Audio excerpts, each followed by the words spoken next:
ከአርትስ ቴሌቪዥን አርዕስተ ዜናዎችን እንሆ። ፕሬዝዳንት ዶናልድ ትራምፕ ለታላቁ የኢትዮጵያ የህዳሴ ግድብ አሜሪካ በቂልነት የገንዘብ ድጋፍ አድርጋለች ማለታቸው እያነጋገረ ይገኛል። ኢትዮጵያ ለጤናው ዘርፍ የምታወጣውን ያህል ማንም ጎረቤት ሀገር አያወጣም ሲሉ ጠቅላይ ሚኒስትር አብይ አህመድ ተናገሩ። አሜሪካ ለሶማሊላንድ የሀገርነት ዕውቅና መስጠቷ አይቀሬ መሆኑን መረጃዎች እያመላከቱ ነው።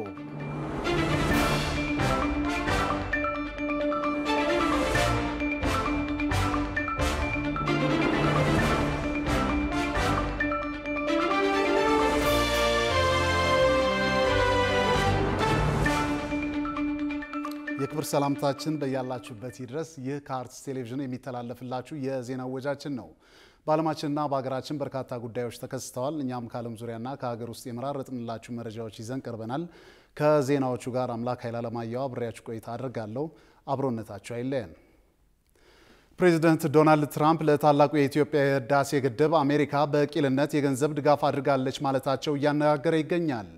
ይህንኑ የፕሬዝዳንቱን አወዛጋቢ ንግግር መነሻ አድርጎ የአብስራ ገዛኸኝ ያዘጋጀውን ትንታኔ ዳዊት መሰረት እንደሚከተለው ያቀርበዋል። የህዳሴ ጉዟችን መሐንዲሶች እኛው፣ ግንበኞችና ሰራተኞች እኛው፣ የፋይናንስ ምንጮችና አስተባባሪዎች እኛው፣ በአጠቃላይ የህዳሴ ጉዟችን ባለቤቶች እኛው መሆናችንን የሚያሳይ የባለቤትነት ማረጋገጫ ካርታችን ነው።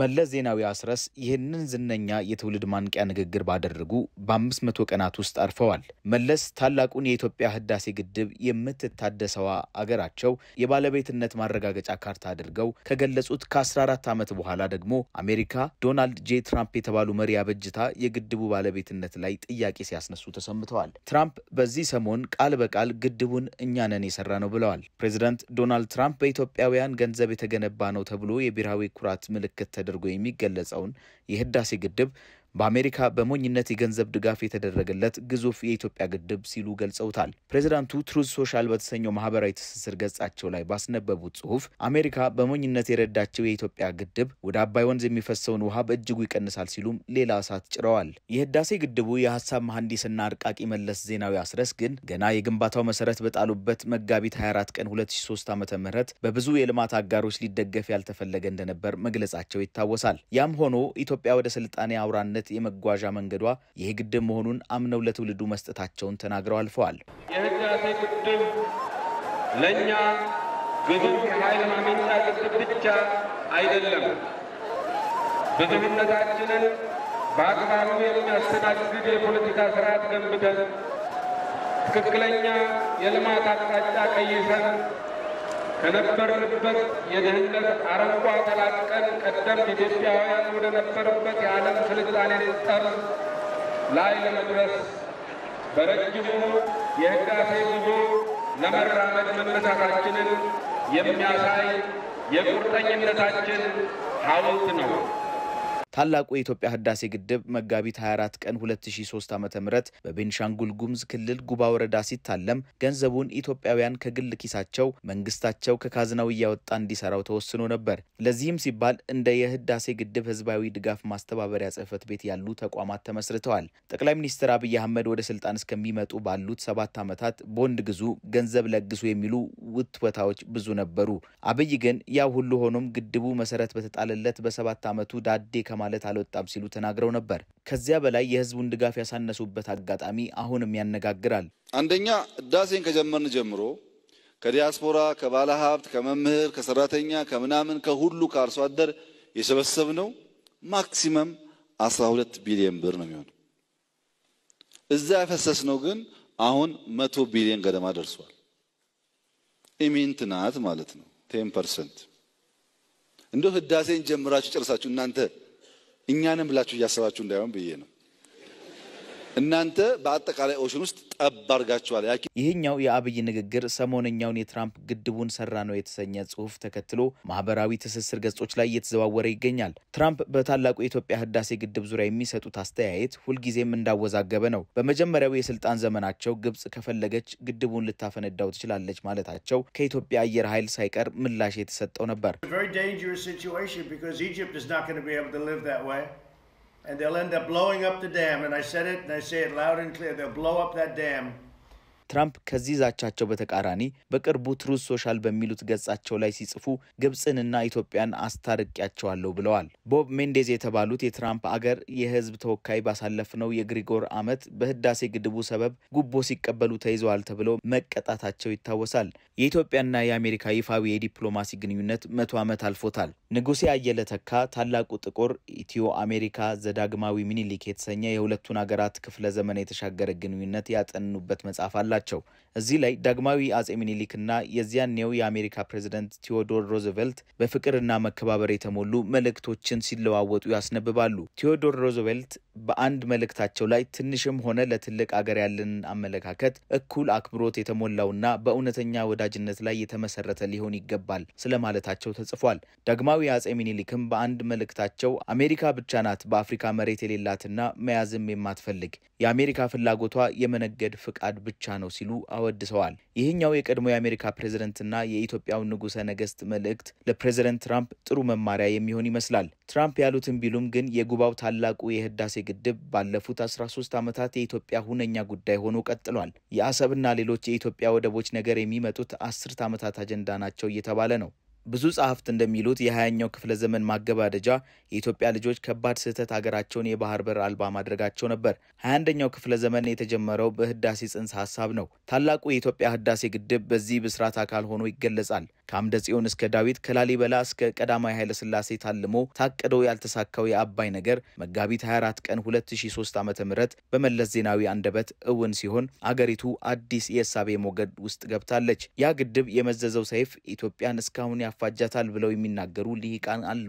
ደራሲ ይስማከ ወርቁ ከህዳሴ ግድብ የመሰረት ድንጋይ መጣል 2 ዓመታት በኋላ ባሳተመው ክቡር ድንጋይ የተሰኘ መጽሐፉ ላይ ግብጾች ሳይዘጋጁ ይህን ግድብ ጀምረንባቸዋል፣ ሲደላደሉ ይበቀሉናል የሚል አረፍተ ነገር አስነብቦ ነበር። እነሆ ላለፉት 10 ዓመታት ኢትዮጵያ እፎይታ የላትም። ለዚህ መበጥበጧ ዋነኛ ምክንያቶች የምዕራቡ ሀብቷ አባይና የምስራቁ የቀድሞ ወደቦቿ መገኛ ቀይ ባህር የመዘዙት የሀብት ሽኩቻ ነው ይባላል። የጦር ኃይሎች ጠቅላይ ኤታማዦር ሹም ፊልድ ማርሻል ብርሃኑ ጁላ ኢትዮጵያ ምን እንዳደረገች አይገባኝም ሲሉ ተፈጸመባት ያሉትን በደል እንዲህ ይገልጹታል። ምዕራብ በኩል ውሃ እንዳንገድብ እንዳንጠቀም ይደረጋል። በምስራቅ በኩል ወደ ባህር እንዳንወጣ ይደረጋል።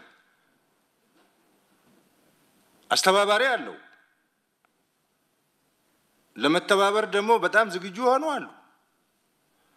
ኢትዮጵያ ምን እንዳደረገች እኔ አይገባኝም። ያች በስተ ምስራቅ ናግራንን ያስከበረች በስተ ምዕራብ የዛሬውን አትላንቲክ ውቅያኖስ በስሟ ታስጠራ የነበረችበት በስተ ደቡብ ህንድ ውቅያኖስን ህንደኬ በሚባሉ ሴት ንግስታት ቁጥጥር ስር ይዛ የኖረች በስተ ሰሜን ከቀይ ባህር እስከ ሜዲትራኒያን ባህር ስትንፈላሰስ ውላ ያደረች ታላቅ የአፍሪካ ኮከብ ዳግም ታበራ ዘንድ ሁለቱ የስልጣኔዋ መነሻዎች በቁጥጥሯ ስር መዋል እንዳለባቸው የሚያምኑ ኢትዮጵያውያን እየበረከቱ ነው።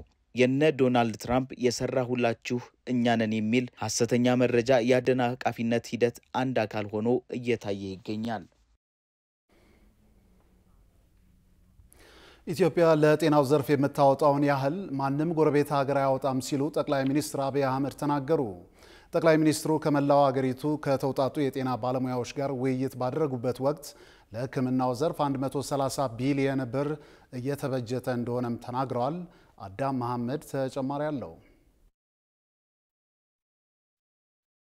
በኢትዮጵያ የተለያዩ የመንግስት የጤና ተቋማት ውስጥ የሚሰሩ የጤና ባለሙያዎች ካለፈው ወር ግንቦት 10 ቀን ጀምሮ እስከ ሰኔ 9 ቀን ድረስ የደሞዝ ጭማሪ አመቺ የሆነ ስራ ሁኔታ እንዲፈጠርና መብታችን እንዲጠበቅልን ለመንግስት ያቀረብነው ጥያቄ ትኩረት አጥቷል ማለታቸውን ተከትሎ የስራ ማቆም አድማ ላይ እንደነበሩ ይታወሳል። ከተጠቀሱ ችግሮችም በተጨማሪ አንዳንዶች ከመደበኛው ጊዜ ውጪ ለሰሩበት ተጨማሪ ክፍያ እንዳልተከፈላቸው፣ በመንግስት ሆስፒታል ውስጥ ለህሙማን የሚያስፈልጉ መድኃኒቶች ብሎም እንደ ጓንትና ኦክሲጅን ከመሳሰሉ መሰረታዊ ቁሳቁሶች ጀምሮ ከፍተኛ የሆነ የግብአት አቅርቦት እጥረት እንዳለና ይህም ስራቸውን በአግባቡ ለማከናወን ተግዳሮት እንደሆነባቸው አስታውቀዋል። አስታውቀው ነበር። ከዚህም ጋር ተያይዞ መንግስት ምላሽ እንዲሰጣቸው 12 ጥያቄዎችን አቅርበው የነበረ ሲሆን የጤና ባለሙያዎቹም ያለፈው ሳምንት ሰኞ ከጠየቅናቸው 12 ጥያቄዎች በመንግስት የተመለሱት 4 ብቻ ቢሆኑም በየሆስፒታሉ እየተንገላቱ ላሉ ህሙማን ስንል ወደ ስራችን ተመልሰናል ማለታቸውን ይታወሳል። በትላንትናው ዕለትም የኢፌዴሪ ጠቅላይ ሚኒስትር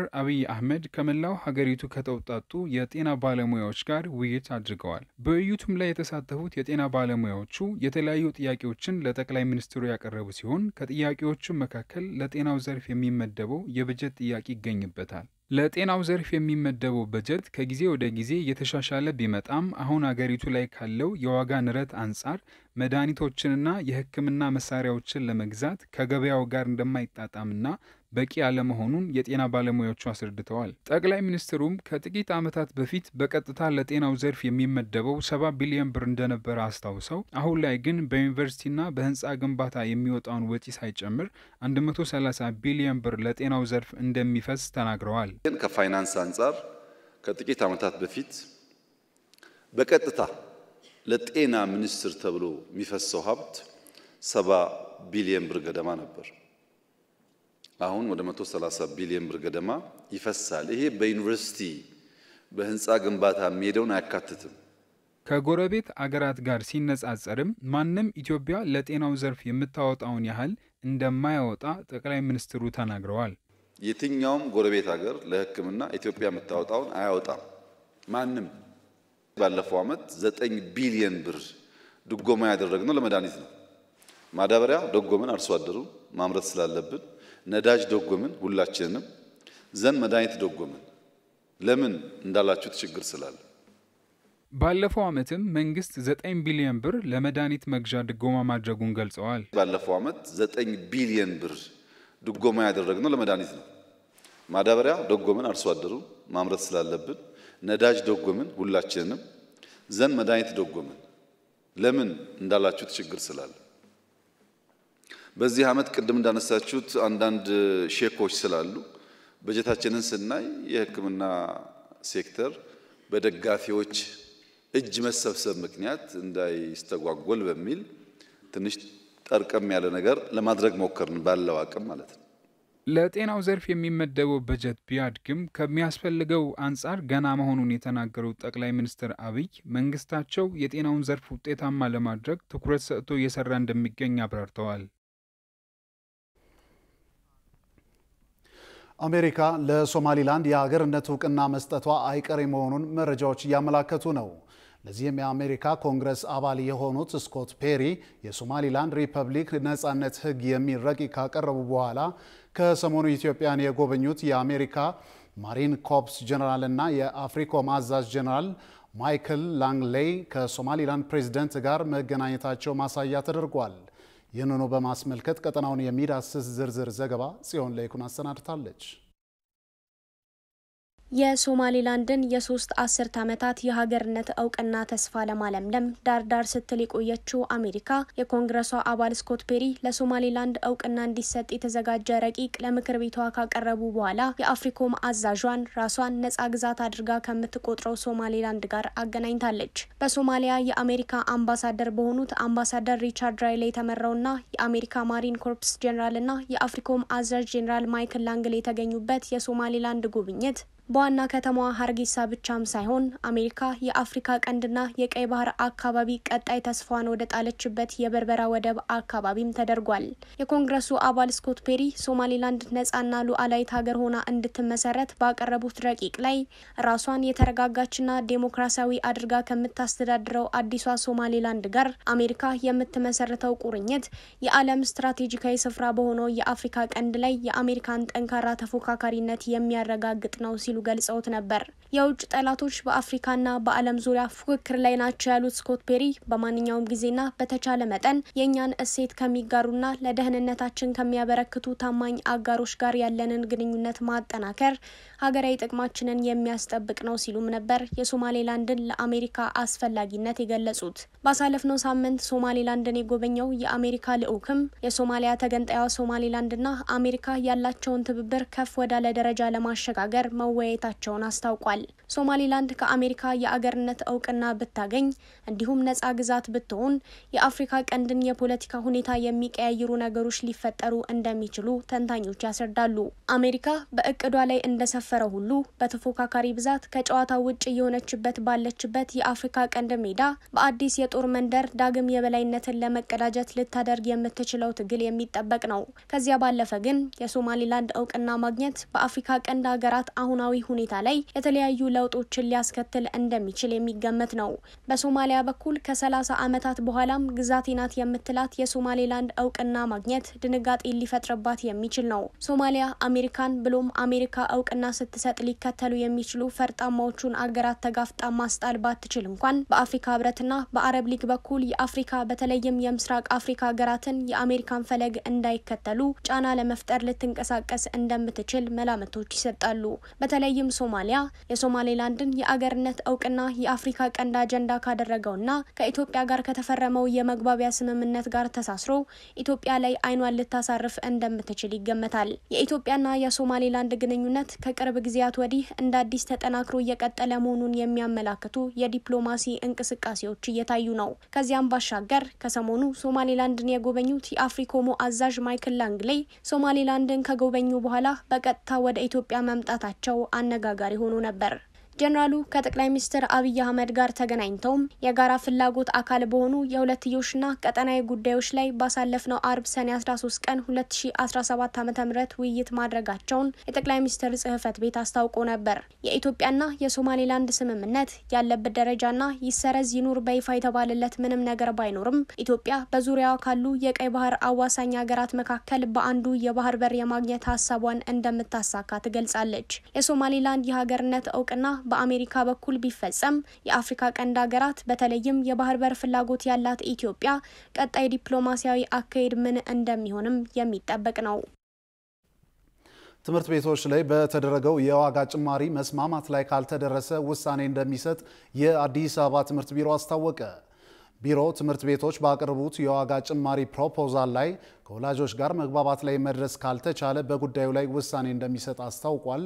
ድላዊት ነጋ ተጨማሪ አላት። በአዲስ አበባ ከተማ አስተዳደር ስር የሚገኙ 1227 የግል ትምህርት ቤቶች በ2018 ዓ.ም የትምህርት ዘመን እስከ 65% ድረስ የትምህርት ቤት ክፍያ ጭማሪ እንዲያደርጉ እንደተፈቀደላቸው መዘገባችን ይታወሳል። የከተማ አስተዳደሩ ካቢኔ የክፍያ ጭማሪ ጣሪያውን ሲያስቀምጥ አንዱ መሰረት ያደረገው ነጥብ የትምህርት ቤቶች ጥራት እንደሆነ ገልጾ በዚህም ትምህርት ቤቶች ከደረጃ 1 እስከ ደረጃ 4 ተብለው በመስፈርት መለያየታቸው ይፋ አድርጓል። ከዚሁም ጋር ተያይዞ 358 ትምህርት ቤቶች በ2016 ዓ.ም የትምህርት ዘመን ክፍያ የጨመሩ ስለሆነ በቀጣዩ ዓመት እንደማይጨምሩ አስታውቆ ነበር። ይሁን እንጂ ቢሮ በአዲስ አበባ ከተማ አስተዳደር የትምህርት አገልግሎት ክፍያ አሰራር ስርዓት ደንብ ቁጥር 194/2017 በከተማ አስተዳደሩ ካቢኔ ጸደቀ መሆኑን አስታውሶ ደንቡን መሰረት በማድረግ መንግስታዊ ካልሆኑ የትምህርት ተቋማት ጋር ውይይት ማድረጉን ገልጿል። ይህንኑ ተከትሎም የከተማ አስተዳደሩ ትምህርት ቢሮ በጭማሪ ዙሪያ የግል ትምህርት ቤቶች ወላጆችን ለማወያየት ሲጠሩ ወላጆች በመገኘት ሊወያዩ እንደሚገባ ማሳሰቡ አይዘነጋም። ቢሮ አክሎ ደንቡ ባስቀመጣቸው የክፍያ ዋጋ ጭማሪ ጣሪያዎች መሰረት ትምህርት ቤቶች ወላጆችን በመጥራት ግልጽነት የመፍጠር ስራ መስራት ይጠበቅባቸዋልም ብሏል። በውይይቱ መሰረት የክፍያ ጭማሪን በተመለከተ ወላጆችና ትምህርት ቤቶች በጋራ በሀሳቡ ላይ በመወያየትና በመመካከር የሚወሰኑ መሆኑን የገለጸው የከተማ አስተዳደሩ ትምህርት ቢሮ ትምህርት ቤቶቹ ባቀረቡት የዋጋ ጭማሪ ፕሮፖዛል ላይ ከወላጆች ጋር መግባባት ላይ መድረስ ካልተቻለ ግን ሪፖርቱ ለአዲስ አበባ ከተማ አስተዳደር ትምህርትና ስልጠና ጥራት ቁጥጥር ባለስልጣን ይቀርብና በባለስልጣኑ ውሳኔ የሚሰጥ ይሆናል ሲል አስታውቋል። አሜሪካ በዓለም ዙሪያ ላሉ ዜጎቿ ማስጠንቀቂያ ወጣች። ሀገሪቱ ዓለም አቀፍ የደህንነት ማስጠንቀቂያውን ያወጣችው በኢራን ላይ የፈጸመቻቸውን ጥቃቶች ተከትሎ የበቀል እርምጃ ሊወሰድብኝ ይችላል በሚል ስጋት መሆኑ ተነግሯል።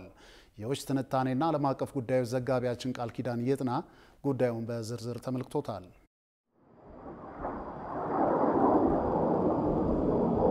ባሳለፍነው ሳምንት ሐሙስ ለአርብ አጥቢያ እስራኤል ኢራን ላይ ወታደራዊ ጥቃት መፈጸሟ ሲሰማ የሁለቱ ሀገራት ፍጥጫ ጫፍ ደርሶ መፈንዳቱን ለመገመት በእርግጥ የጦር አዋቂና ተመራማሪ መሆን አይጠይቅም። ይልቁኑ በዚያ ውድቅት ሌሊት የእስራኤል የተጠና የአየር ጥቃት በርካታና ቁልፍ የኢራን ወታደራዊ አዛዦችና የኒኩለር ተመራማሪዎችን በአንድ ጊዜ የመግደሉ ዜና መሰማቱ የከፋ ሁኔታ ተከትሎ እየመጣ ስለመሆኑ ግን አመላካች ነበር። በመቀጠልም አሜሪካ ፎርዶውን ጨምሮ ኢራን ውስጥ በሚገኙ 3 የኒኩለር ተቋማት ላይ የቦምብ ድብደባ መፈጸሟን ተከትሎ ያ የተፈራውና እንዳይመጣ የተሰጋው ቀንና ሰዓት የደረሰ ይመስላል። ታዲያ አሜሪካ በኢራን ላይ በፈጸመቻቸው ጥቃቶች ሳቢያ የትኛውም አይነት የበቀል እርምጃ ሊወሰድብኝ ይችላል በሚል ስጋት በዓለም ዙሪያ ላሉ ዜጎቿ ዓለም አቀፍ የደህንነት ማስጠንቀቂያውን ያወጣው የአሜሪካ የውጭ ጉዳይ ሚኒስቴር መስሪያ ቤት በቀጠለው የኢራን ግጭት ዩናይትድ ስቴትስ ውስጥ ከፍተኛ የደህንነት ስጋት ተፈጥሯል ሲል አሜሪካውያንን አስጠንቅቋል።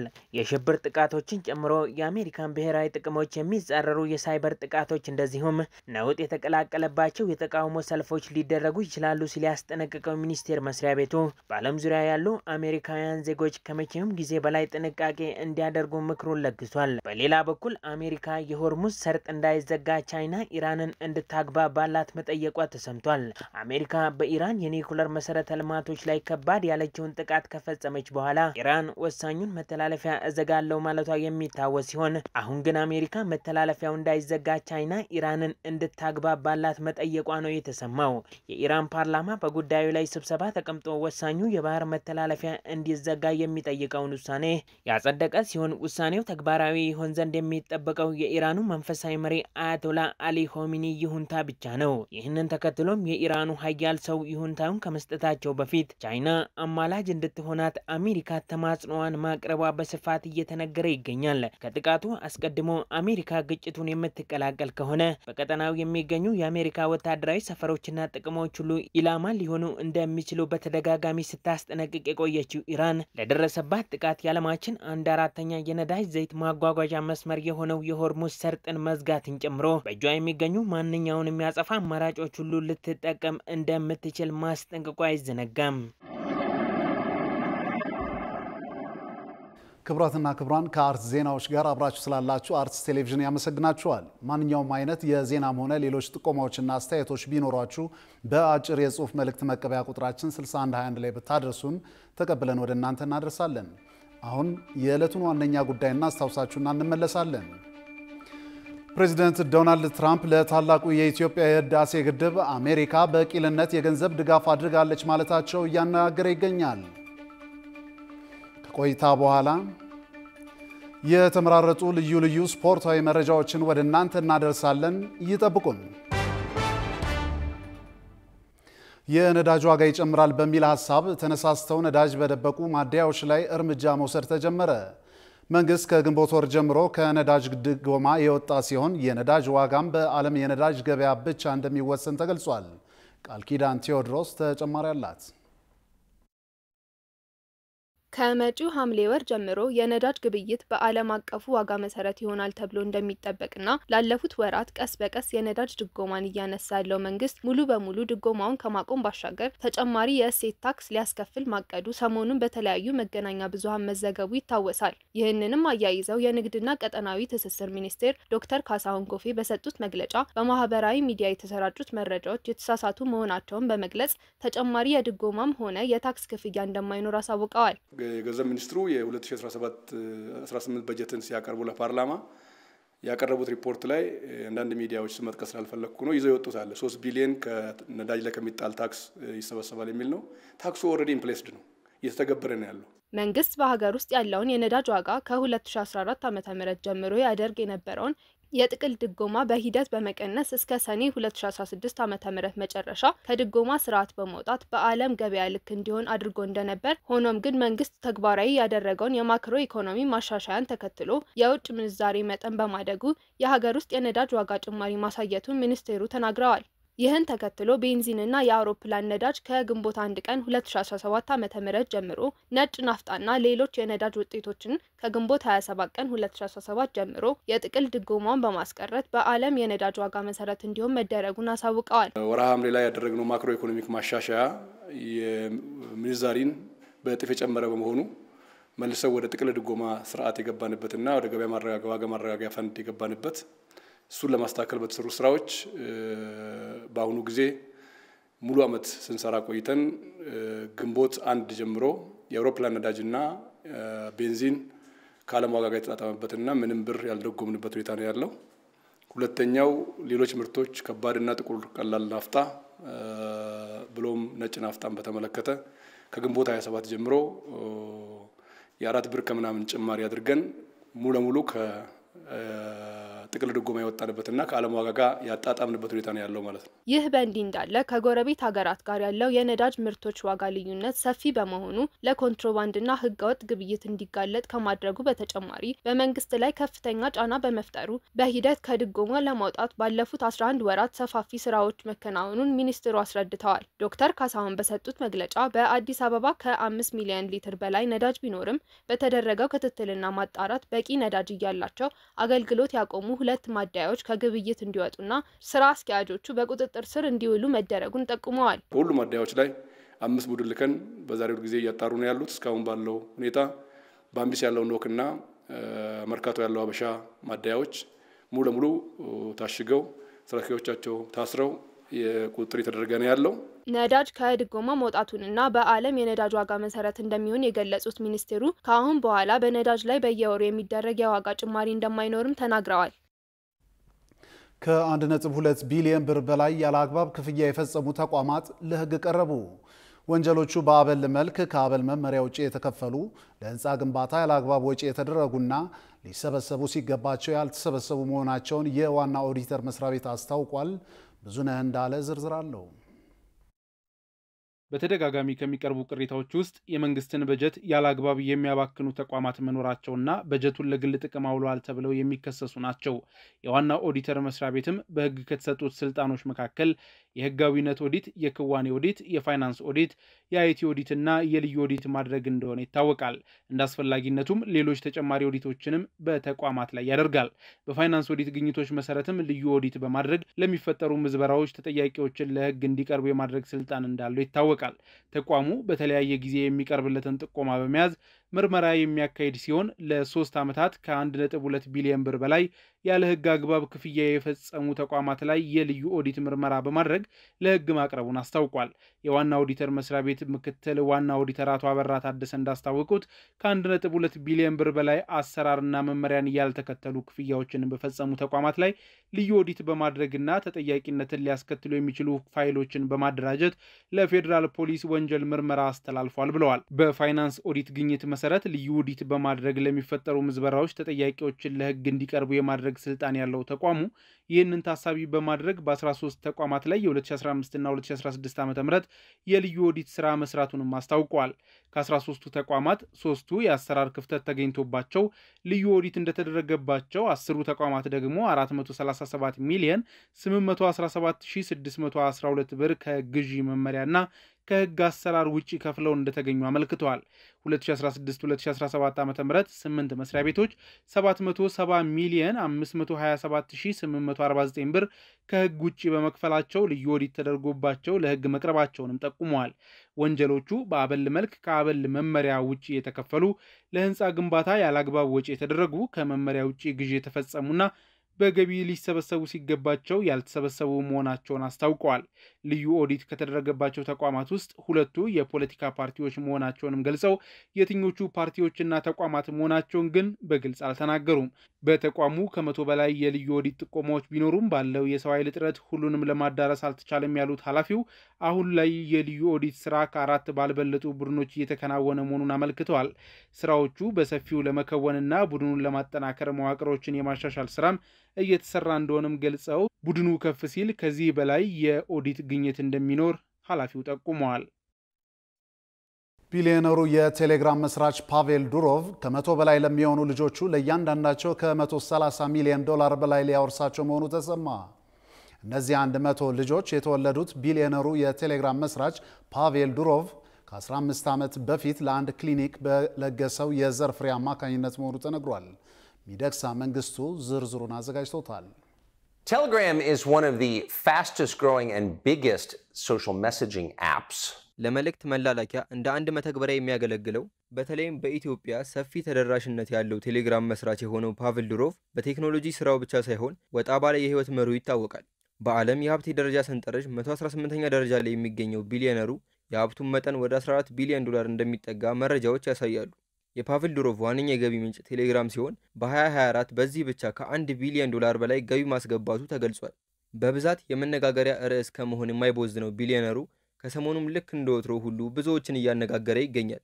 ቢሊዮነሩ ፓቭል ዱሮቭ ከ3 የተለያዩ ሴቶች 6 ልጆች እንዳሉት ያስታወቀ ሲሆን ከዚህም ባለፈ ባልተለመደ መልኩ ባለፉት 15 ዓመታት በ12 የተለያዩ ሀገራት ውስጥ ከ100 በላይ ተጨማሪ ልጆችን በወንድ የዘር ፍሬ ልገሳ አማካኝነት መውለዱንም ተናግሯል። ይህም አስገራሚ በሆነ መልኩ በቢሊዮነሩ በኩል በአጠቃላይ ያለውን ባዮሎጂያዊ የዘር ሐረግ ቁጥር ከ106 በላይ ያደርገዋል። የ40 ዓመቱ የቴሌግራም መስራች ዱሮቭ በቅርቡ ከፈረንሳዩ ላፖይንት መጽሔት ጋር ባደረገው ቃለ ምልልስ በልጆቼ መካከል ልዩነት አላደርግም፣ በይፋ አባት የሆንኳቸውና ከወንድ የዘር ፍሬ ያገኘኋቸው ልጆችም አሉ፣ ሁሉም ግን ልጆቼ ናቸው፣ እኩል መብትም ይኖራቸዋል፣ ከሞትኩ በኋላ እርስ በርሳቸው እንዲበላሉ አልፈልግም ሲል አጽንኦት ሰጥቶ ተናግሯል። ታዲያ ሀብቱን ከ100 በላይ ለሚሆኑ ልጆቹ እንደሚያወርስ የተናገረውና 14 ቢሊዮን ዶላር የሚጠጋ ሀብት እንዳለው የሚነገርለት ፓቭል ዱሮቭ ለሁሉም ልጆቹ ሀብቱን ሲያከፋፍል እያንዳንዱ ልጆች 132 ሚሊዮን ዶላር ገደማ ረብጣ ገንዘብ እንደሚደርሳቸው ተነግሯል። ይሁን እንጂ ኑዛዜ የሚተገበረው ከ30 ዓመት በኋላ መሆኑና ውርሱንም ማግኘት የሚችሉት የዛሬ 30 ዓመት እንደ አውሮፓውያን አቆጣጠር በ2055 ዓ.ም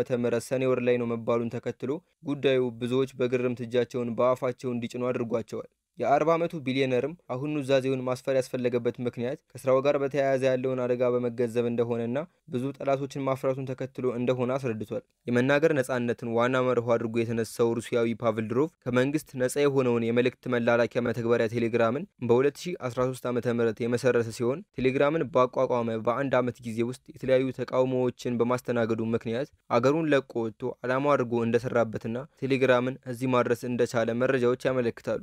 ፓቭል ዱሮቭ ከቴሌግራም ጋር በተያያዘ ብዙ ጥያቄዎች ሲነሳበት የነበረ ሲሆን እንደ አውሮፓውያን አቆጣጠር ነሐሴ 2024 ዓ.ም በፈረንሳይ ውስጥ መደበኛ ምርመራ ተደርጎበት ህገወጥ ግብይት እንዲፈጽም የሚያስችል መድረክ በማዘጋጀት ተባባሪ ነበር በማለት እንዲሁም በሌሎች ምክንያት በፈረንሳይ ለእስር መዳረጉም ይታወሳል። በብዙ መሰናክሎች አልፎ በበርካቶች ዘንድ ተወዳጅነትን ያተረፈው ቴሌግራም አሁን ላይ ከ1 ቢሊዮን በላይ ወርሃዊ ንቁ ተጠቃሚዎች እንዳሉትም ይነገራል።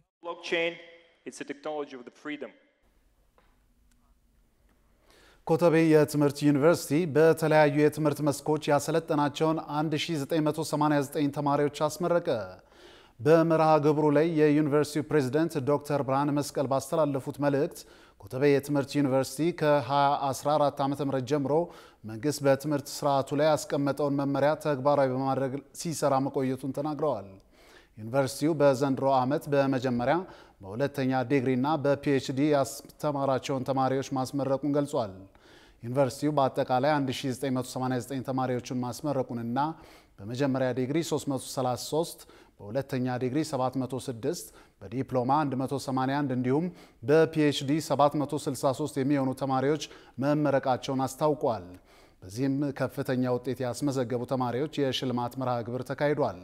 የምረቃ መርሃ ግብሩም የአዲስ አበባ ከተማ አስተዳደር ከንቲባ አዳነች አቤቤን ጨምሮ ከፍተኛ የመንግስት የስራ ኃላፊዎችና የዩኒቨርሲቲው አመራሮች እንዲሁም ጥሪ የተደረገላቸው እንግዶች በተገኙበት መካሄዱን ጠቅሳ የዘገበችው ባልደረባችን ሮሃ ግርማ ናት። ክቡራን ተመልካቾች አሁን ልዩ ልዩ ስፖርታዊ መረጃዎችን ወደ እናንተ የምናደርስበት ሰዓት ላይ ደርሰናል። ስፖርታዊ መረጃዎቹ በባልደረባችን ዮናስ ግርማ ወደ እናንተ ይደርሳሉ። ከመረጃዎቹ ጋር መልካም ቆይታ። ከአርትስ ቴሌቪዥን የሰዓቱን ስፖርታዊ መረጃዎች ይዘን መተናል። መረጃዎቻችንን ከሀገር ውስጥ እንጀምራለን። የኢትዮጵያ እግር ኳስ ፌዴሬሽን እውቅና ያልተሰጣቸውን መልማዮች አስጠነቀቀ። የኢትዮጵያ እግር ኳስ ፌዴሬሽን በተለያዩ ድረገጾች ማስታወቂያዎችን በማስነገር የውጭ ሀገር መልማዮችን እናመጣለን በሚል ከእውቅና ውጪ ምልመላና ምዝገባ በማድረግ ላይ የሚገኙ እግር ኳስ ደላሎችን አስጠንቅቋል። ፌዴሬሽኑ ሾኬዝ የተሰኘ ተቋም ከስፔን ሀገር የተጫዋቾች መልማዮችን በማስመጣት ታዳጊዎችን በመመልመል በውጭ ሀገሮች እድሎችን ለማመቻቸት ምዝገባ እያከናወነ መሆኑንም እንደደረሰበት ፌዴሬሽኑ አስታውቋል። ምንም አይነት እውቅና ሳይሰጠው በተለያዩ ማህበራዊ ድረገጾች በማስነገር የምዝገባውን ሂደት አከናውኖ ከጨረሰ በኋላ ይህንን ህገ ህገወጥ አካሄድ ህጋዊ ለማድረግ ወደ ፌዴሬሽኑ የመጣ ተቋም መኖሩን የፌዴሬሽኑ ዋና ስራ አስፈጻሚ አቶ ባህሩ ጥላሁን የተናገሩ ሲሆን ይህ በፍጹም ትክክለኛ አካሄድ አይደለም በማለት ድርጊቱን ኮንነዋል። እንደ ፌዴሬሽኑ ዋና ስራ አስፈጻሚ ገለጻ ከኢትዮጵያ እግር ኳስ ፌዴሬሽን እውቅና ውጪ በተለይ ታዳጊ ወጣቶችን መልምለን የውጭ ሀገር እድል እናመቻቻለን በሚል የሚከናወኑ ማናቸውም ህገወጥ ድርጊቶች ተባባሪ ለሚሆን አካል ፌዴሬሽኑ ኃላፊነት የማይወስድ መሆኑን በመግለጽ አስጠንቅቀዋል። የመጨረሻ ሳምንቱ ላይ የደረሰው የኢትዮጵያ ፕሪሚየር ሊግ የ36ኛ ሳምንት መክፈቻ ላይ የተደረጉ 2 ጨዋታዎች በአቻ ውጤት ተጠናቀዋል። ጅማሮውን መስከረም 10 በማድረግ ላለፉት 9 ወራት ሲካሄድ ቆይቶ የመቋጫ ሳምንቱ ላይ የደረሰው የኢትዮጵያ ፕሪሚየር ሊግ የ36ኛ ሳምንት የመጀመሪያ መርሃ ግብር ኢትዮጵያ ቡና ከኢትዮጵያ ንግድ ባንክ የተገናኙበት ጨዋታ 2-2 በሆነ አቻ ውጤት ተጠናቋል። የቡናማዎችን ግቦች ወልደ አማኑኤል ጌቱና እስራኤል ሸጎሌ ሲያስቆጥሩ ለንግድ ባንክ ኪቲካ ጅማና ዮሐንስ ኪዳኔ ከመረብ አሳርፈዋል። ኢትዮጵያ ቡናዎች በሊጉ 60 ነጥቦችን በመሰብሰብ ሁለተኛ ደረጃን በመያዝ ሲያጠናቅቁ የአምናው ሻምፒዮን ኢትዮጵያ ንግድ ባንክ በበኩሉ በውድድር ዓመቱ 44 ነጥቦችን ሰብስቦ 10ኛ ደረጃ ላይ ተቀምጧል። በሌላ የመጨረሻ ሳምንት ጨዋታ ቅዱስ ጊዮርጊስ ከመቻል በተገናኙበት መርሃ ግብር አንዳቻ በሆነ ውጤት የውድድር ዓመቱን የመጨረሻ ጨዋታ ያጠናቀቁ ሲሆን አስቻለው ታመነ በፍጹም ቅጣት ምት ለመቻል ሲያስቆጥር ፍጹም ጥላውን ለፈረሰኞቹ የተገኘችውን ግብ በመጨረሻዎቹ ደቂቃዎች ከመረብ ማሳረፍ ችሏል።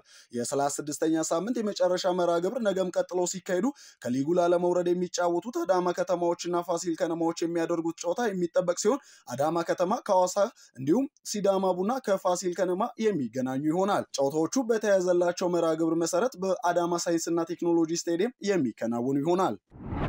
ከባህር ማዶ ወዳገኘናቸው ስፖርታዊ መረጃዎች ስንሸጋገር በአሜሪካ ሙቀት እየተፈተነ የሚገኘው የፊፋ ክለቦች ዓለም ዋንጫ የምድብ ሁለተኛ ጨዋታዎች ሲቀጥሉ ሪያል ማድሪድ እና ማንቸስተር ሲቲ ድል ቀንቷቸዋል። ምድብ 7 ላይ የሚገኘው ማንቸስተር ሲቲ አልአይንን 6-0 በሆነ ሰፊ ውጤት በማሸነፍ ወደ 16ቱ ማለፉን አረጋግጧል። በጨዋታው ኤልካይን ጉንዶዋን 2 ግቦችን ሲያስቆጥር ኤርሊንግ ሃላንድ፣ ራያን ቼርኪ፣ ኤቨርቺ እና ኦስካር ቦብ ቀሪዎቹን ግቦች ለውሃ ሰማያዎቹ አስገኝተዋል። ከዚህ ምድብ ማንቸስተር ሲቲ እና ጁቬንቱስ ማለፋቸውን ሲያረጋግጡ አልአይን እና ዋይዳድ ካዛብላንካ ተሰናባሽ ክለቦች ሆነዋል። በተመሳሳይ በምድብ 8 ላይ የሚገኘው ሪያል ማድሪድ የሜክሲኮን ፓቹካ 3-1 በሆነ ውጤት አሸንፏል።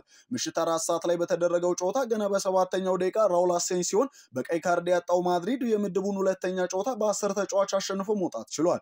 ጁድ ቤሊንጋም፣ አርዳ ጉለር እና ፍሬድሪኮ ቫልቬርዴ ማድሪድን ግቦች አስቆጥረዋል። በመጀመሪያው ጨዋታ ከአልሂላል 1 አቻ የተለያየው ማድሪድ በ4 ነጥብ ምድቡን ሲመራ ፓቹካ ከውድድሩ ተሰናባሽ ክለብ ሆኗል። የጨዋታው ኮከብ ተብሎ የተሸለመው የ21 ዓመቱ እንግሊዛዊ ኮከብ ጁድ ቤሊንጋም ከአንድ ቀን በፊት ለቦርሺያ ዶርትመንድ ግብ አስቆጥሮ በተመሳሳይ ጨዋታው ኮከብ ከተባለው ወንድሙ ጋር በውድድሩ እየደመቀ ይገኛል። በትከሻ ጉዳት እየተሰቃየ የሚገኘው ተጫዋቹ ከውድድሩ በኋላ ቀዶ ጥገና እንደሚሰራና በዚህም ምክንያት ለ3 ወራት ያህል ከሜዳ እንደሚርቅ አስቀድሞ መገለጹ ይታወሳል። ውድድሩ ዛሬም ሲቀጥል በቦታፎጎ ሽንፈት አስተናግዶ የነበረው ፒኤስጂ ከሲያትል ሳውንደርስ ሲገናኝ አትሌቲኮ ማድሪድ በበኩሉ ከምድቡ መሪ ቦታፎጎ የሚገናኝ ይሆናል።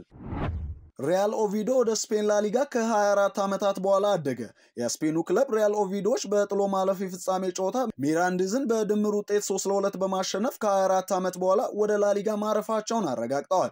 የቀድሞ የአርሴናል አማካይ ሳንቲ ካርዞላ በወሳኝ ቅጽበት ግብ በማስቆጠር ቡድኑ ከዓመታት በኋላ ወደ ላሊጋ እንዲያድግ ትልቁን ሚና የተጫወተ ሲሆን ሳንቲ ካርዞላ የልጅነት ክለቡ ከዓመታት በፊት አስቸጋሪ ሁኔታ ውስጥ ሲገባ የክለቡን ድርሻ በመግዛት ከታደጉት የቀድሞ ተጫዋቾች አንዱ እንደነበር ይታወሳል። አሁን ላይ 40 ዓመቱ ላይ የደረሰው ስፔናዊ ሳንቲ ካርዞላ ቡድኑን ከ2 ዓመታት በፊት በመቀላቀል ለላሊጋው አብቅቶታል። ካርዞላ ክለቡን ሲቀላቀል ጥሩ ክፍያ ቢቀርብለትም ውድቅ በማድረግ በስፔን ሕግ የሚፈቀደውን አነስተኛ ክፍያ በዓመት 90,000 ዩሮ እንደሚቀበልም ተገልጿል። በተጨማሪም በስሙ ከሚሸጡ ማሊያዎች 10 በመቶውን የክለቡን አካዳሚዎች ለማሳደግ እንደሚያበረክትም ተነግሯል። ፖል ፖግባ ሞናኮን ለመቀላቀል ከጫፍ መድረሱ ተገለጸ።